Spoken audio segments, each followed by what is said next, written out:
Hi everyone, আমি রূপকথা। তো তোমাদের সাথে একটা এলাহি বিয়ের মেনু শেয়ার করব আজকে। ফার্স্টেই স্টার্টারে ছিল মোমো, তারপরেই ছিল চিকেন টিক্কা কাবাব, তারপরেই ছিল চিকেন পকোড়া, তারপরেই ছিল স্টলে কফি, যেখান থেকে আমি একটা কফি 1 কাপ নিয়ে নিয়েছিলাম। তারপরেই দেখলাম এখানে মকটেলের কাউন্টারও রয়েছে, যেখান থেকে আমি তো কিছু নিইনি, বাট ভাই একটা অরেঞ্জ মকটেল নিয়ে নিয়েছিল। তারপরেই দেখলাম এখানেই শেষ নয়, রয়েছে পানের কাউন্টার, ফুচকার কাউন্টার। তো এই যে হচ্ছে মেন মেনু, তোমরা পজ করে দেখে নিতে পারো। ফার্স্টেই পাতে পড়ে গেল ভেটকি মাছের ফিশ কবিরাজি, যেটা খেতে আমার খুব ভালো লেগেছিলো, ক্রিস্পি ছিল বেশ। তারপরেই পড়লো নান আর চিকেন কিমা, যেটা অসাধারণ লেগেছিলো আমার খেতে। আমি ফার্স্ট টাইম চিকেন কিমা দিয়ে নান খেলাম।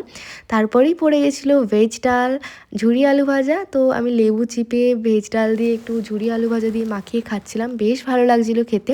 তারপরেই পাতে পড়ে গেল ভেটকি মাছের পাতুরি, যেটা এতই সফট ছিল যে হাতে দিতেই ভেঙে যাচ্ছিল, আর এত ফ্রেশ ছিল মাছটা যে কি বলবো, খুব ভালো লাগছিলো ভাত দিয়ে মেখে খেতে। তারপরেই তো পড়ে গেছিলো গন্ধরাজ কাতলা, যেটা খেতেও অসাধারণ ছিল আর মাছটা খুব ফ্রেশ ছিল। তারপরেই চলে এলো শো স্টপার মাটন কষা আর বাসন্তী পোলাও।